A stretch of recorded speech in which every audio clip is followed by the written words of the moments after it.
En el nombre del Padre, y del Hijo, y del Espíritu Santo. Dios te salve María, llena eres de gracia, el Señor es contigo.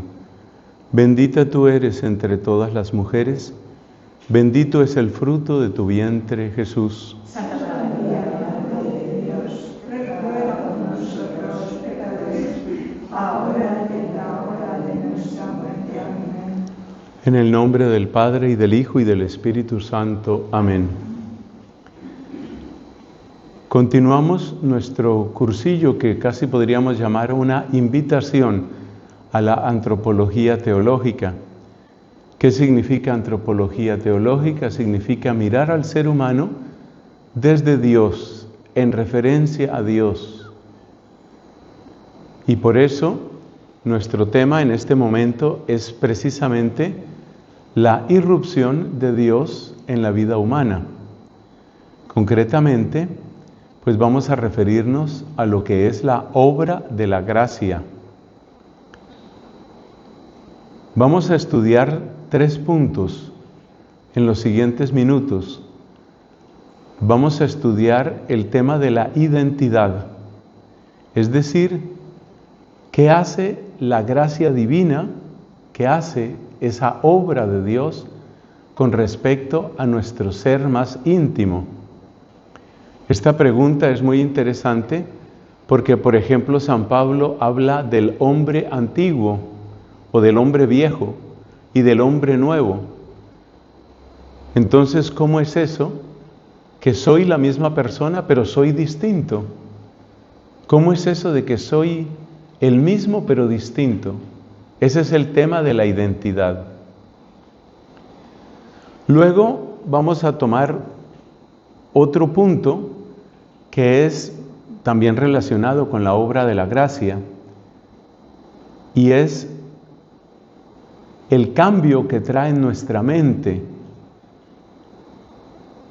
San Pablo dice en la carta a los Romanos, capítulo 12, que no nos ajustemos a la mentalidad de este mundo.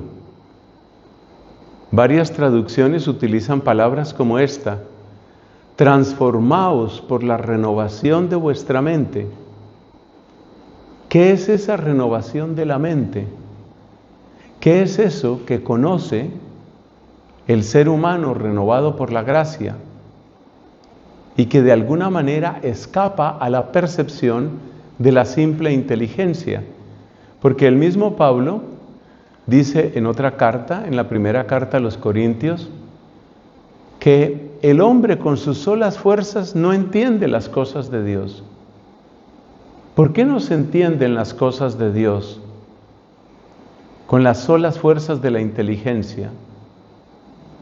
Esa es la pregunta que tiene que ver con el cambio de mentalidad y que podemos asociar, hablando en un lenguaje más, llamémoslo contemporáneo, podemos asociarlo con la palabra diccionario, es decir, Dios nos cambia el diccionario.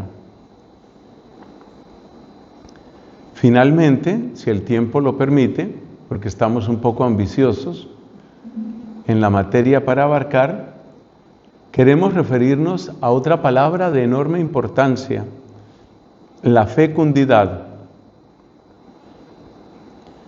Cristo dice a sus apóstoles, en el contexto de la última cena, según cuenta el evangelista Juan: yo he venido para que den fruto, y fruto que permanezca. La obra de la gracia es una fecundidad. Por supuesto, tal fecundidad responde a un anhelo profundo del corazón humano, el anhelo de dejar una huella, de marcar una diferencia. Entonces, esos son los 3 puntos que vamos a tratar: identidad, mentalidad, fecundidad. En los 3 casos de lo que estamos hablando es de cómo Dios, por el don de su Espíritu, por la obra de la gracia, actúa en nosotros y cómo esa actuación nos hace más plenamente. Cristo describía esa obra diciendo que Hay que nacer de nuevo. O sea que estamos hablando del nuevo nacimiento. Y como Nicodemo, nosotros también podríamos preguntar, ¿es que acaso puede uno, ya siendo mayor, volver a entrar en el vientre de la madre y nacer? Y Cristo pues nos está hablando de algo diferente, nacer del agua y del Espíritu.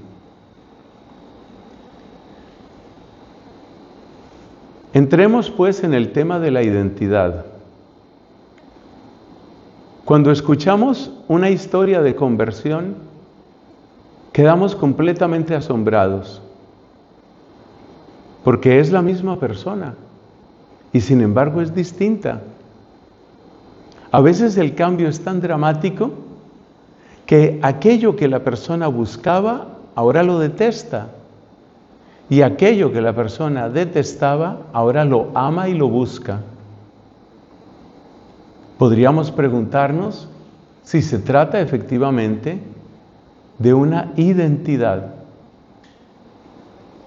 ¿Qué quiere decir esa identidad? ¿Quiere decir que la persona está siendo suplantada? O como algunos dicen cuando se dan algunas conversiones, mira, te han lavado el cerebro. Cuando el Señor puso fuertemente en mí, yo era un jovencito, 18 años, el Señor puso fuertemente en mí el deseo de consagrarme a Él, y yo tenía pues unos estudios universitarios que iban avanzando muy bien. Hubo gran preocupación en mi familia. Mi madre, que Dios la tenga en su gloria, en ese momento no entendió nada, y ella creyó que había algo que estaba funcionando mal en mi cabeza. De manera que me llevó al psicólogo a que averigüe cuál es el tornillo que se le aflojó, porque este no es mi hijo, aquí hay algo raro, aquí algo ha pasado. Eso es lo que queremos decir con identidad. Hay un libro que se publicó hace unos años de historias vocacionales, particularmente de jovencitas, y el título me parece que es algo como esto: ¿qué hace una mujer como tú en un lugar como este? Y cuando se habla del lugar como este, son monasterios, es vida religiosa. Muchas personas se extrañan y sienten que esa clase de transformación no es posible a menos que la persona haya tenido algún tipo de fractura en su psicología, como quien dice, ese no es el mismo, algo le ha pasado. Las historias más dramáticas las cuenta la Biblia y las cuenta la historia de la Iglesia. De inmediato vienen a nuestro pensamiento vidas como la de San Pablo, como la de San Agustín, como la de San Francisco de Asís y algunos otros. Entonces podemos plantear, desde la teología podemos plantear esta pregunta: ¿es que acaso el Espíritu Santo viene a suplantarnos? La palabra que se utiliza desde el punto de vista antropológico es alienación. Alienus en latín significa lo ajeno. Alienación es el estado mental y emocional del que no se pertenece, sino que por alguna razón ha entrado a ser como posesión de otra persona o de un movimiento, de una cierta mentalidad. Entonces, por plantear de un modo dramático la pregunta, lo que tenemos que decir es, o lo que tenemos que interrogar ¿es acaso Dios el gran alienador? ¿Qué es lo que hace la gracia? Si de verdad nos transforma tanto, si una persona que encontraba su felicidad, por ejemplo, en el botellón y la rumba, ahora encuentra su felicidad en el silencio y el Santísimo. ¿Es eso una alienación? Para responder a esa pregunta, debemos tener en cuenta dos cosas. Lo primero es preguntarnos si hay un bien propio del ser humano, o si todas las opciones dan lo mismo. Porque pensemos el caso contrario. Supongamos un muchacho que era muy piadoso en su primera juventud, muy de oración, y después le vemos drogándose un día sí y otro día también, tirado por las calles. Ahí también ha habido un cambio drástico. Entonces, ¿todos los cambios dan lo mismo? Y esta es la pregunta clave, ¿o existe un bien propio del ser humano? Si ese bien propio existe, entonces queda claro que acercarse a ese bien propio del ser humano, que implica muchas veces dejar malos hábitos, dejar malas compañías, dejar vicios, pues no es una alienación, sino que es una liberación. Que sí hay un cambio grande, pero ese cambio grande no es una alienación, sino que es una liberación, es un progreso. Por eso la pregunta clave de si hay un bien propio del ser humano. Esa pregunta se la han hecho muchos filósofos.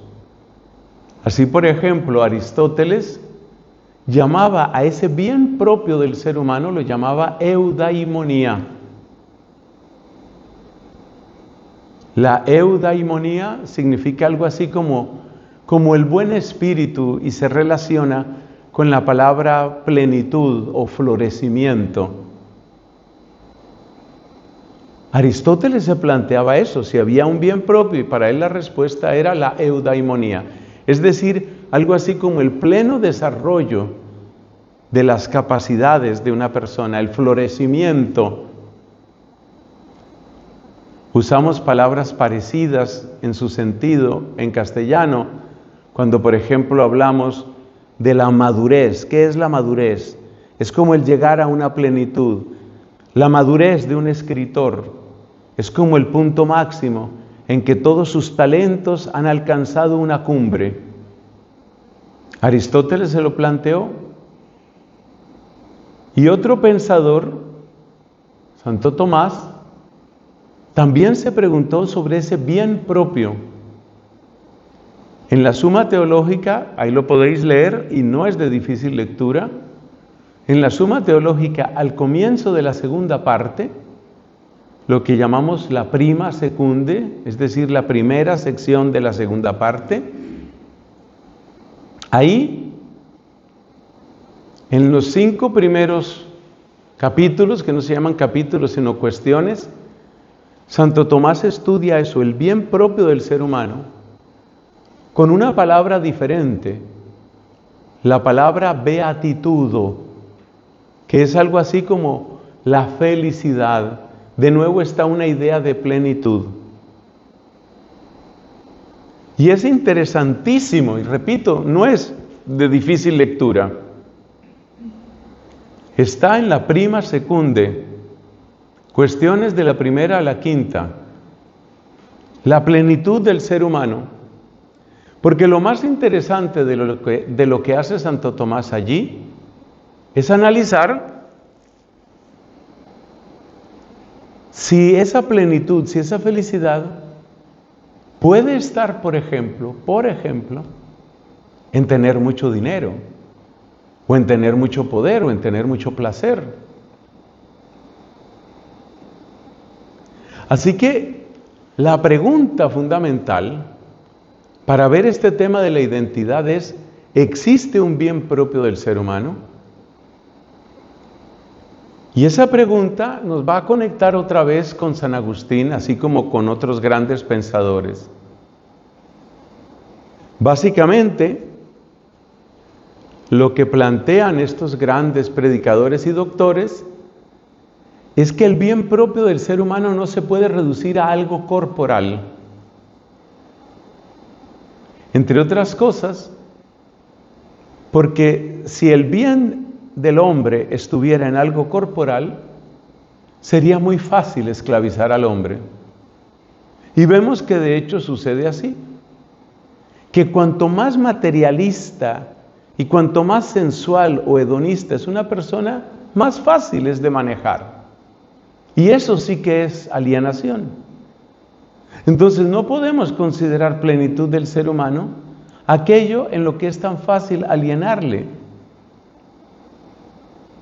Un ejemplo bíblico que todos recordamos es el de este hombre tan fuerte físicamente, Sansón. Sansón era fuerte en su cuerpo, era materialmente muy fuerte, pero también era esclavo de sus sentidos, esclavo de la sensualidad. Pues semejante hombre tan fuerte no resultó difícil de manejar con los encantos de una filistea que se llamaba Dalila. Entonces la plenitud no puede estar en lo simplemente corporal, porque lo corporal nos hace fácilmente alienables, es decir, manipulables, muy fáciles de manejar. Eso no puede ser plenitud. Entonces la plenitud tiene que estar en las facultades superiores del ser humano, y esas facultades superiores, cuando las estudiamos, pues vienen siendo la inteligencia y la voluntad. Entonces la plenitud del ser humano tiene que estar en el objeto propio de la inteligencia, que es la verdad, y en el objeto propio de la voluntad, que es el amor. Y por este camino nos damos cuenta que la llegada de Dios al hombre no es una alienación, porque lo que hace esa llegada de Dios al hombre es conducirlo a una verdad y conducirlo a experimentar un amor. De ambas cosas nos hablan los escritos joánicos. Sobre la verdad, dice el final del capítulo 1 del Evangelio de Juan: la ley nos fue dada por Moisés, pero la gracia y la verdad han venido por Cristo. Y luego tenemos a Cristo que también nos dice expresamente: yo soy el camino y la verdad y la vida. Entonces Cristo nos muestra la verdad. Esto lo planteábamos también en otra de nuestras predicaciones en este cursillo, cuando hablábamos de ese misterio que mira el otro misterio, Dios que mira al hombre y el hombre que mira a Dios. Y veíamos cómo en Cristo recibíamos esa verdad que nos ayuda a reconocer quiénes somos. Quiénes somos también es qué es lo que nos hace daño. Quiénes somos también es dónde está nuestro verdadero bien. ¿Quién es Dios para nosotros? Entonces Dios no es una alienación del ser humano, porque Dios conduce hacia la verdad y Dios conduce hacia el bien. Ahí no hay alienación alguna. Ese punto es fundamental. Ahí tenemos una primera respuesta sobre la identidad. La pregunta que nos hemos planteado es: si Dios nos enajena, si Dios nos aliena, y la respuesta es que no. No hay alienación ni enajenamiento, porque Dios lo que hace es conducirnos a una verdad más plena y a un amor más grande. Sobre el amor, tenemos aquella frase que ya hemos citado de San Pablo: el amor de Dios ha sido derramado en nuestros corazones con el Espíritu Santo que se nos ha dado. Y tenemos también la frase de San Juan en la primera carta: nosotros hemos conocido el amor que Dios nos tiene y hemos creído en Él. De tal forma que ahí tenemos una primera respuesta. Dios no viene a alienarnos, sino a liberarnos. Pero ahora viene la segunda parte de la respuesta sobre la identidad. Dios es nuestro creador. Cuando Dios viene a nosotros, a través de su palabra y a través del don de su Espíritu, no viene como una invasión extraña o como una voluntad ajena. Este es un poquito más difícil de explicar, pero creo que se puede comprender esta parte si comparamos lo que es la voluntad humana y la voluntad divina, porque hay una diferencia esencial ahí. Supongamos el caso de la esclavitud. Tristemente sigue habiendo esclavos en nuestro tiempo. Millones de personas, denunciaba el Papa Francisco. El caso más triste, las personas que son sometidas a esclavitud sexual. Entonces consideremos el caso del esclavo. El esclavo tiene su propia voluntad, pero se ve sometido por una fuerza externa, muchas veces a través de coerción, a través de amenazas, a través de extorsión. Tiene su propia voluntad, pero se ve sometido, porque si no hace lo que se le manda, será golpeado, será torturado o recibirá algún otro tipo de daño, incluyendo daño en algo que sea muy importante para él, por ejemplo, daño a su familia. Entonces, lo propio de la esclavitud, en la que hay una voluntad ajena que invade a otra voluntad humana, es que la voluntad del esclavo permanece, pero permanece en estado de represión. Yo no quisiera hacer esto, pero tengo que forzarme a hacerlo para evitar un mal mayor. Por ejemplo, que me castiguen, que me humillen, que me maltraten o que me maten. En todas las sociedades donde ha habido esclavos, siempre se cumple lo que estamos diciendo. El esclavo conserva su voluntad en estado de represión. Eso es lo que sucede cuando una persona humana domina completamente a otra persona humana. Pero el caso de la acción de Dios en nosotros no es ese. Hay una diferencia muy grande. Y felizmente tenemos cómo entender esa diferencia. Mientras que en el caso de la esclavitud, el esclavo conserva su voluntad, pero se ve obligado a reprimirla, en el caso de la acción de Dios en nosotros, ciertamente nosotros conservamos nuestra voluntad, pero esa voluntad es transformada, transfigurada. Entonces, cuando una persona humana somete completamente a otra persona humana, el sometido conserva, aunque sea solo en raíz, su propia voluntad, pero le toca esconderla, reprimirla. Cuando Dios llega a nosotros, no se da una represión de la voluntad, sino se da una transformación de la voluntad. Y San Agustín, en un texto que sale en la liturgia de las horas, en el oficio de lecturas, pero no recuerdo en qué semana, son tantos los textos de San Agustín, de hecho es el autor que más leemos en el oficio de lecturas.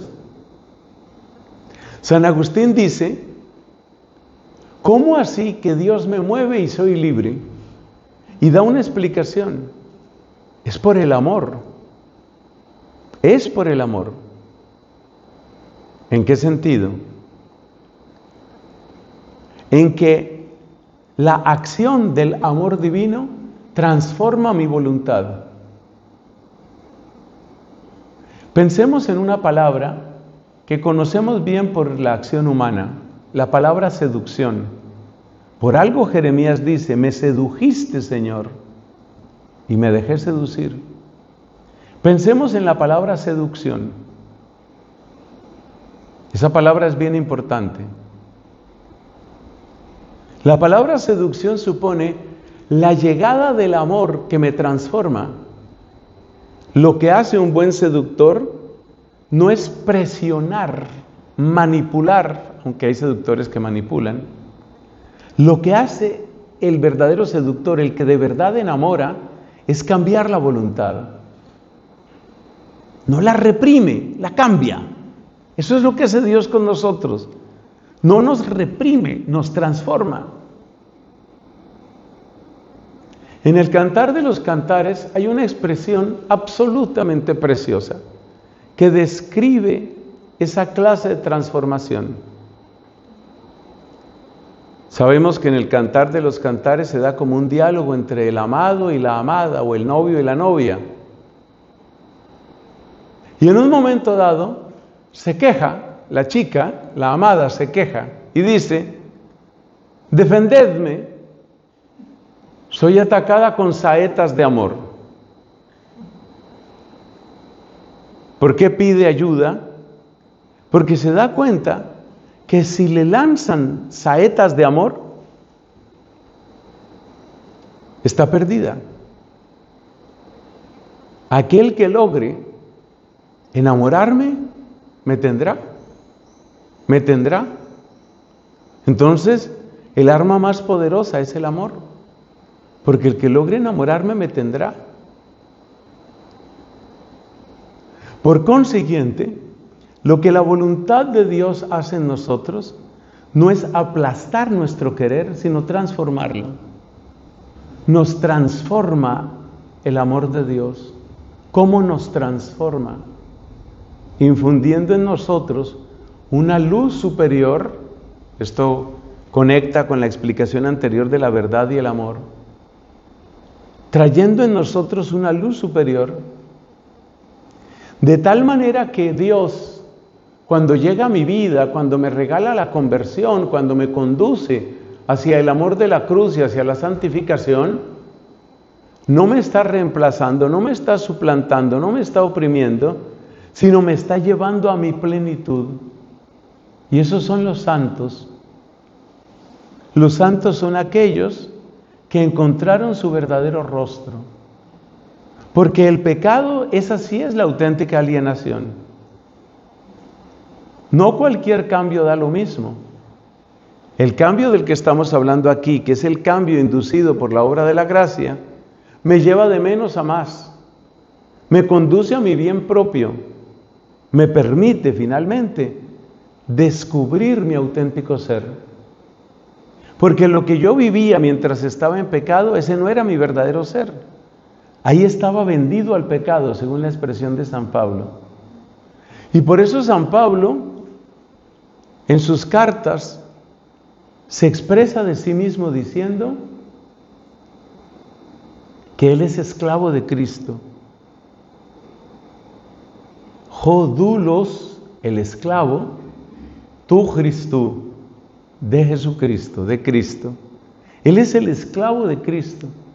Pero no lo dice simplemente como el que cambió de dueño, sino más bien como el que encontró la libertad. Porque ser esclavo de Cristo significa abrirle todas las puertas, darle todo el espacio, rendirnos plenamente a su acción, que es la acción que nos conduce a nuestro mayor bien. Es la acción que transforma nuestra voluntad. Y por eso el mismo apóstol San Pablo dice en la carta a los Gálatas: para ser libres fuimos llamados, para ser libres nos llamó el Señor. Epeleucería, para libertad, eclécete adelphoi, fuisteis llamados, hermanos. Hemos sido llamados a la libertad. Así que Dios, cuando llega a mi vida, me hace ser plenamente yo. Mi auténtico ser, mi auténtico yo está escondido con Cristo en Dios. Esto lo describe con una imagen inesperada el Apocalipsis, porque el Apocalipsis nos dice que aquellos bienaventurados en la gloria del cielo reciben un nombre nuevo. ¿A qué se refiere? Se refiere a que en esta vida no terminamos de saber quiénes somos. En la plenitud, en la gloria del cielo, ahí vas a conocer quién eres. En la plenitud, en la gloria del cielo, ahí llegaremos a nuestra plena identidad. También es de San Agustín una reflexión muy bella sobre la eternidad. Dice San Agustín que en esta vida un día sigue a otro y ese a otro. Y por consiguiente, para tener lo que tenemos hoy, perdimos el ayer y todavía no tenemos el mañana. Se nota en las edades. La inocencia del niño pasa, pero llega el entusiasmo del joven. El entusiasmo, a veces irresponsable, del joven pasa y da lugar a la madurez del adulto. Esa madurez del adulto declina y se llega a la sabiduría y el desprendimiento propio del adulto mayor, del anciano. Pero ¿quién podría tener todo junto? ¿Quién podría tener al mismo tiempo madurez, sabiduría, entusiasmo, inocencia? Resulta imposible para nosotros porque los días van uno detrás de otro. Dice San Agustín que en la eternidad todos los días son un solo día. Y ese tota simul, ese todo al tiempo, es lo que hace que en la eternidad sí aparezca nuestra identidad. De manera que contemplar al resucitado, por ejemplo, no es solamente verlo en su madurez, sino es ver en él toda la pureza y la inocencia del niño, toda la fuerza y el entusiasmo y la energía del joven, toda la madurez del adulto, toda la sabiduría del anciano, todo junto. Por eso ver al resucitado causa un impacto tan grande, como se describe en el libro del Apocalipsis, capítulo 1. Bueno, eso en cuanto a la identidad. En esa misma línea pasemos a la segunda parte. Hablemos del cambio de mentalidad que también llamamos el cambio de diccionario. Nosotros avanzamos por esta tierra con un diccionario, todos. ¿El diccionario cuál es? Es la idea que uno tiene de aquello que es valioso o que es temible. Por ejemplo, en el diccionario creo que de todos nosotros están palabras como amistad, felicidad, libertad. Palabras importantes. A ese conjunto de palabras importantes es lo que el apóstol San Pablo llama la mentalidad o la mente, que en griego se dice nous. Y de la palabra nous viene un sustantivo, metanoia. Metanoia es el cambio en la mentalidad y es la manera como se habla de conversión en la lengua del Nuevo Testamento. En español solemos utilizar la palabra conversión. En el latín clásico no hay una palabra que describa eso. Si uno mira, por ejemplo, las traducciones de la Vulgata o de la Neovulgata, se da cuenta que en latín la expresión que se utiliza no es de una palabra, sino usualmente se utilizan dos. Penitentiam agere. Hacer penitencia. Apoyémonos un poco en esa expresión latina para comprender qué es el cambio de mentalidad. Yo creo que uno entiende usualmente hacer penitencia como hacer cosas. Por ejemplo, hacer un ayuno. O por ejemplo, ponerse un cilicio. O cualquier otra acción que resulte más o menos incómoda, que traiga algún tipo de sufrimiento. Pero penitentiam agere no es exactamente eso, no es primeramente eso. Para entender qué significa penitentiam agere, que es la expresión latina correspondiente a metanoia, hay que recordar que el sustantivo penitencia viene de un verbo penitet, que es un verbo impersonal, es decir, que se utiliza típicamente solo en tercera persona singular,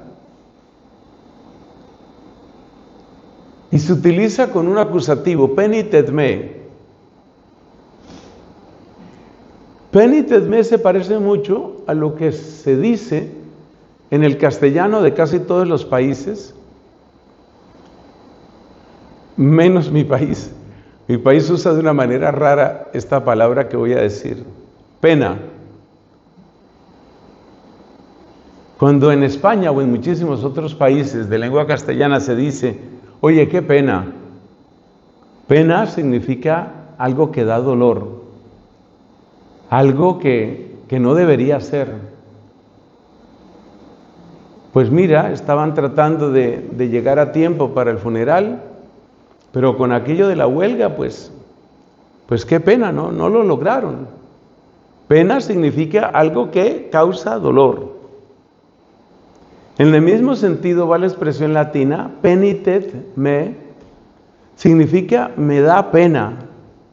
O sea, es algo que causa dolor. Penitet me. Penitet nos, tal cosa causa dolor, o sea, es una pena.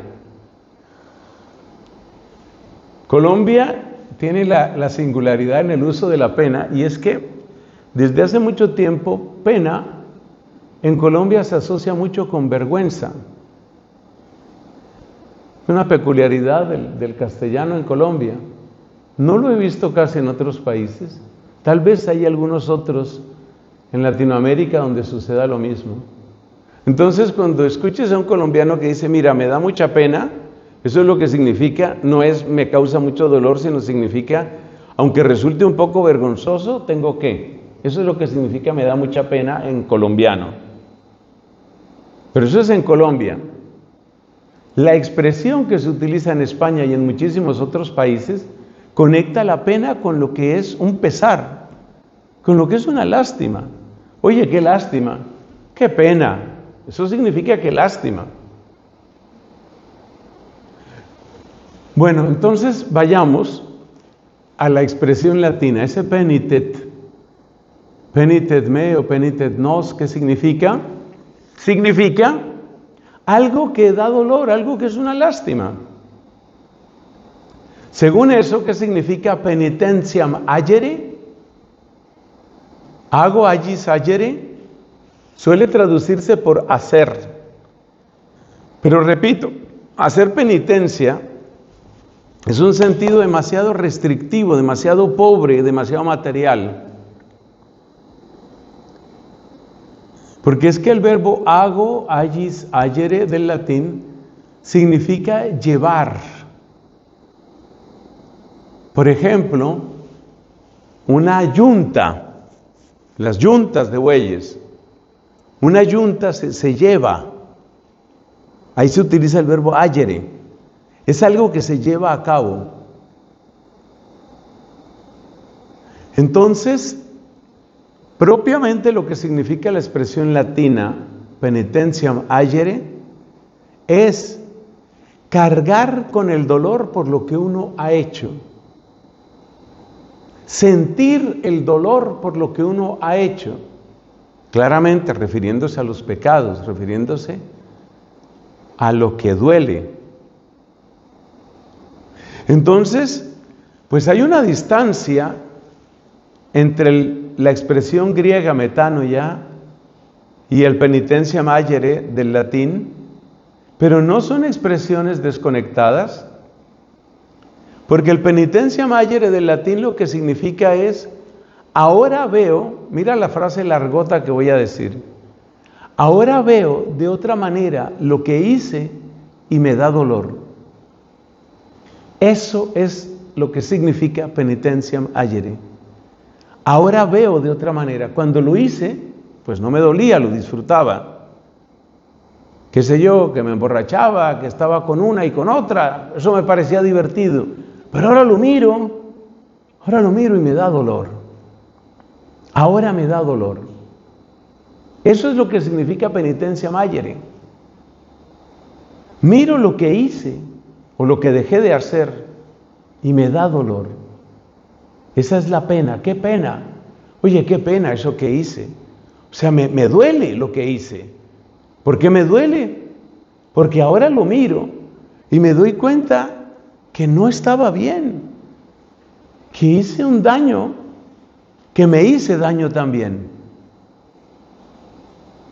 Ahí entendemos lo que significa el cambio de mentalidad. Por eso estamos haciendo toda esta explicación de latín y griego. El cambio de mentalidad finalmente lo que significa es un ver de otra manera, un leerse uno de otra manera. Esa es la nueva mentalidad. Ahora me doy cuenta, oye, pero qué equivocado estaba. Como dice San Pablo en la primera carta a Timoteo, refiriéndose a su propia conversión, él lee lo que hacía antes, él mira lo que antes buscaba y dice, yo fui un blasfemo y furioso perseguidor, pero es que yo era un ignorante. Toda esa es una reflexión que él se hace. Obré en ignorancia y Dios se apiadó de mí para mostrar en mí en primer lugar hasta dónde llega su compasión. ¿Qué está haciendo Pablo ahí? Está haciendo una lectura. Está leyendo su pasado, pero lo está leyendo con otros ojos. Ese es el cambio de mentalidad. Ahora miro con otros ojos. En aquella época, yo decía que yo era un rebelde y pensaba que era ridícula la obediencia. Ahora lo miro con otros ojos y digo, ¿cuánto tiempo perdí? ¿Cuántas gracias benditas de mi Dios perdí por mi rebeldía? ¿Cuánto hice sufrir a mis hermanos, a mis frailes por mi rebeldía? ¿Cuánto escándalo he causado con mis pecados? Ese es el cambio de mentalidad. Ahora lo miro con otros ojos y me da dolor. ¿Por qué me da dolor? Antes no me dolía. Antes yo pensaba, soy independiente. Hoy me doy cuenta que yo no era tan independiente, que yo lo que era un rebelde. Y un rebelde que hizo sufrir a mucha gente. Yo antes decía, la vida es una sola y hay que gozarla. Ahora lo miro y digo, ¿cuánto daño hice? ¿Cuánto tiempo perdí? Ese es San Agustín, que mira de para atrás y dice, tarde te amé. Hermosura tan antigua y tan nueva, tarde te amé. ¿Cuánto tiempo perdí? Esa es la conversión, ese es el cambio de mentalidad. Es el mirar las cosas de otro modo. Y esa es la obra de Dios en nuestra inteligencia, que nos permite entonces recibir de Dios una saludable prisa. Por eso también dice Pablo, Caritas Christi urget nos urge. Oye, ¿por qué tiene urgencia? Porque siente que ya ha perdido mucho tiempo, porque siente que tiene que recuperar. Yo fui un tonto, yo fui superficial. Piensa en una Teresa de Jesús, después de su conversión, porque ella se entrega con ese ardor tan hermoso, incomparable, porque ella se entrega a una vida de auténtica oración, porque siente que ha perdido mucho tiempo. Recordamos todos que la conversión de ella, su conversión definitiva, sucede en torno a los 38, 39 años de edad. Entonces, ella siente, pero ¿yo qué estoy haciendo, por Dios? ¿Qué estoy haciendo yo en este monasterio? Si estoy perdiendo la vida aquí, se me está yendo la vida entre los dedos.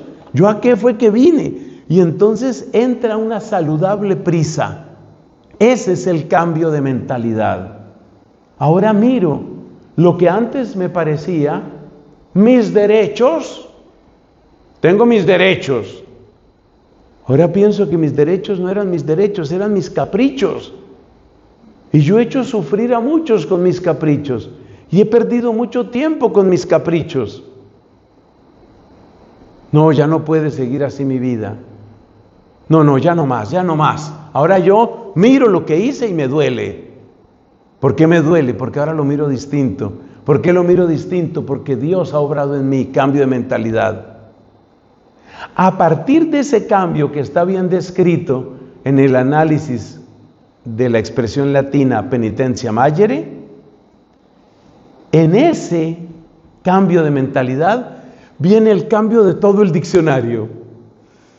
Todo mi diccionario lo cambia Dios. Cuando yo era niño,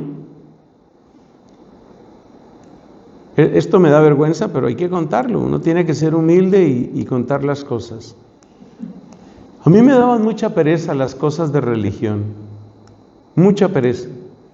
¿Conocéis bien esas historias de santos que hicieron su primera comunión y ese era el día maravilloso y todo aquello? Ese no soy yo.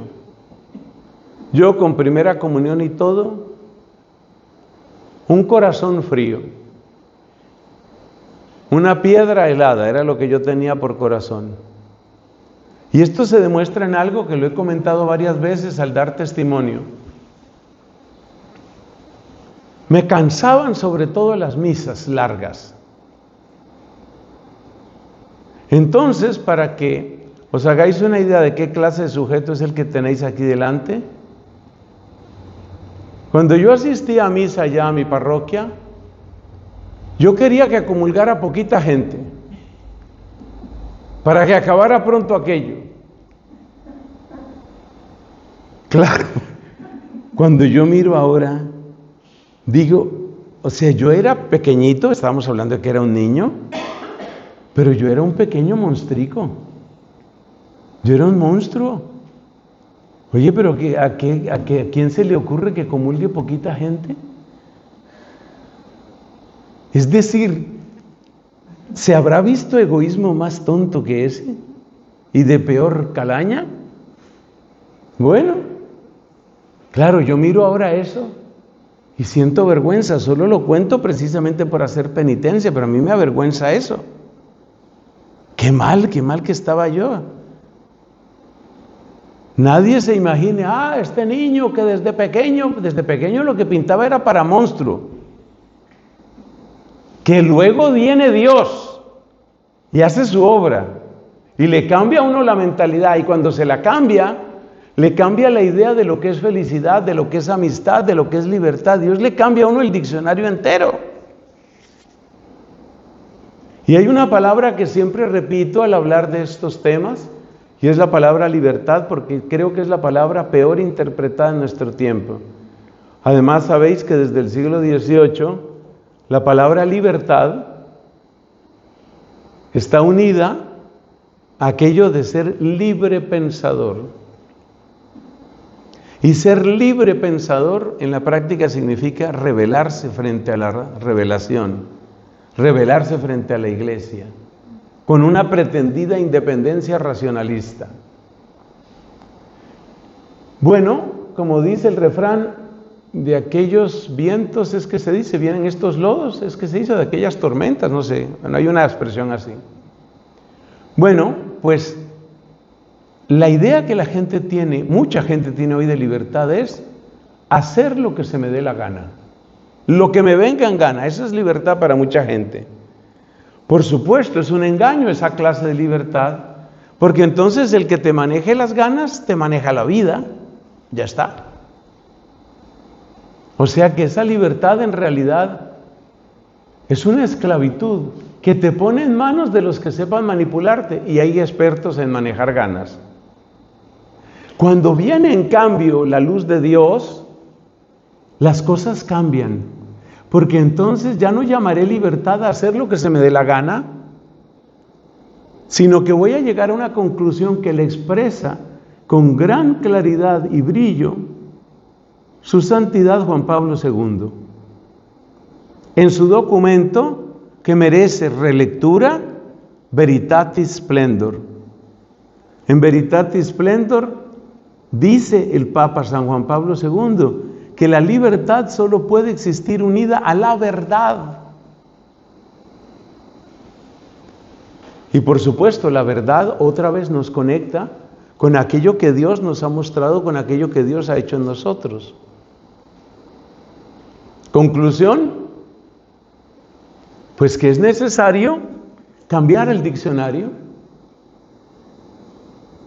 Otro ejemplo muy breve. En el diccionario actual de muchos jóvenes, la amistad significa complicidad sin límites. En cambio, cuando Dios llega a nosotros, la amistad es buscar el bien del otro. ¿Qué hago para que tu vida sea mejor? Esa es la libertad. Esa es la auténtica libertad. Por consiguiente, cuando Dios llega a nuestra vida, nos cambia el diccionario. Claro, la pregunta es, ¿y por qué eso no se puede entender con la sola inteligencia humana? Que es el tema de 1 Corintios 2. ¿Qué es lo que sucede con la inteligencia humana para que no pueda comprender eso? Bueno, cuando yo tuve que hacer una pequeña tesina para el grado de teología, el primer grado, me tocó tratar ese tema, que es muy interesante, porque tiene que ver con el origen del lenguaje. Básicamente, el tema es este, que el lenguaje se apoya en la experiencia.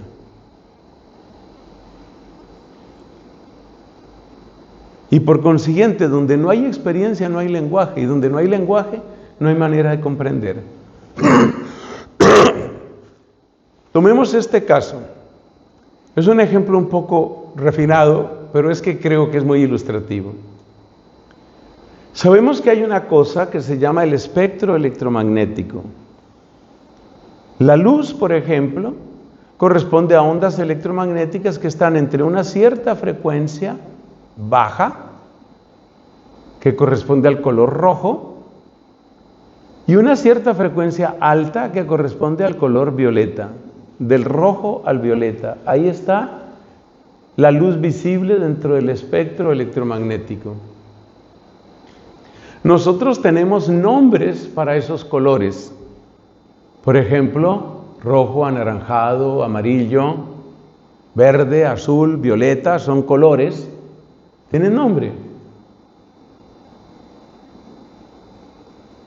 Pero el espectro electromagnético, es decir, las ondas electromagnéticas, pueden tener una frecuencia mayor que el violeta. Eso lo llamamos rayos ultravioleta, de los que hay que protegerse mucho en el verano.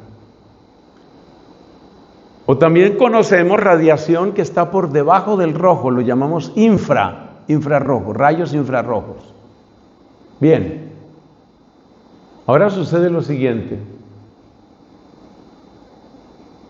Después de los rayos ultravioleta, si yo subo todavía más la frecuencia, ¿eso cómo se llama? Pues eso no tiene nombre. Tú ya lo describes, si eres un científico, tú eso lo describes con números. Tú dices, eso es radiación electromagnética de tal frecuencia.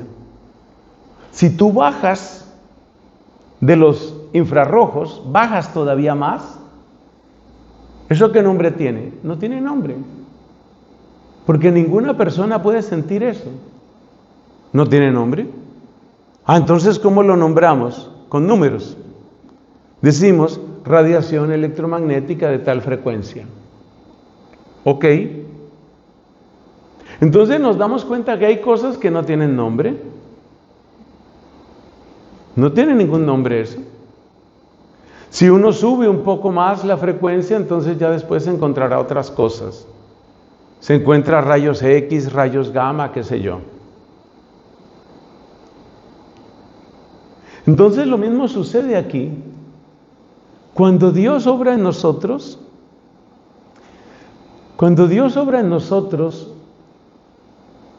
es como si nos enviara una radiación que no habíamos sentido nunca. Es una radiación de su amor irradia. El amor de Dios te irradia y te permite experimentar algo, sentir algo, pero no es un sentir puramente sensible, te permite sentir algo que nunca habías sentido. Es impresionante, sobre todo cuando oímos a una persona que ha tenido su proceso de conversión, es impresionante ver cómo la persona habla de la novedad. La novedad. Hoy, por ejemplo, hay mucha gente que está descubriendo la adoración eucarística.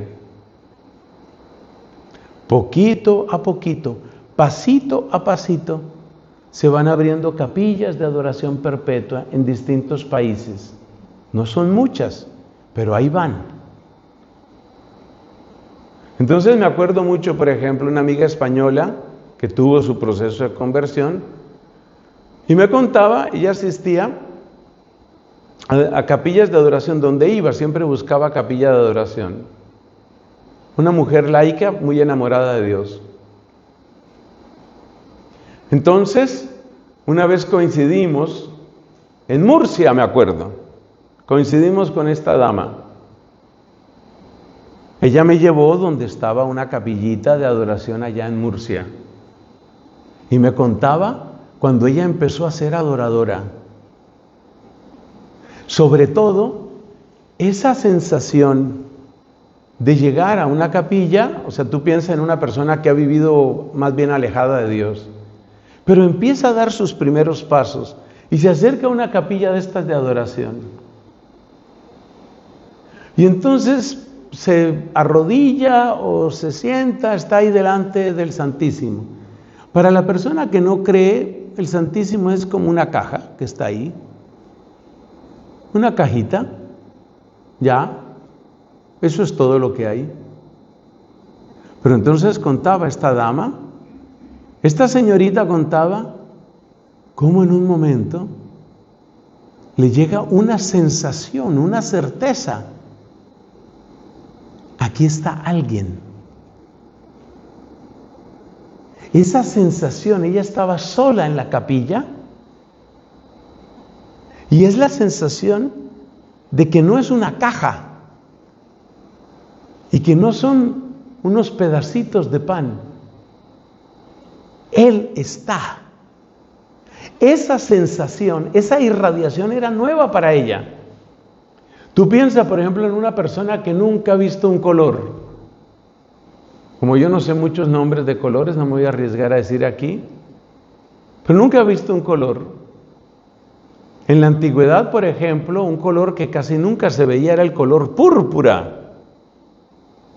Porque el color púrpura era dificilísimo de conseguir. Ese color lo descubrieron y empezaron a producirlo los fenicios. Y utilizaban unos moluscos y era carísimo y solo gente muy pero muy adinerada, muy pero muy poderosa podía utilizar ropa púrpura. Hoy pues uno se viste más o menos del color que quiera. Pero en aquella época mucha gente nunca había visto el color púrpura. Y de repente aparece el César, aparece el emperador, vestido de púrpura. Yo nunca había visto ese color. La gente se quedaba asombrada, nunca había visto algo así. Pues lo mismo le pasó a esta chica. Yo nunca había sentido eso. Nunca había sentido que estoy sola y sin embargo ahí está alguien. Es una irradiación nueva. Y esa irradiación marca una experiencia y esa experiencia marca una palabra. Pero ¿y el que no ha tenido esa irradiación? No tiene cómo hablar de eso, no lo entiende. No entiende que uno se arrodille, no entiende que uno adore. Eso no tiene ningún sentido. Y como decís en este país, y se quedan tan anchos. No le ves sentido a nada, a nada. O sea, tú piensas lo que un ateo puede sentir, por ejemplo, en una procesión de Corpus.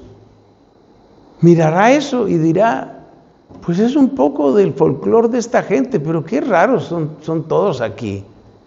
No entiende nada, porque no ha tenido esa irradiación. Aquella persona que ha tenido semejante experiencia, sí conoce de qué se está hablando. Y esa persona es de la que nos habla San Pablo en 1 Corintios 2. Y ese es el cambio de mentalidad. Y ese es el cambio que hace que yo tenga un diccionario nuevo. Y en mi diccionario la palabra adoración es fundamental. Es fundamental porque ahora tiene para mí un sentido que antes no tenía.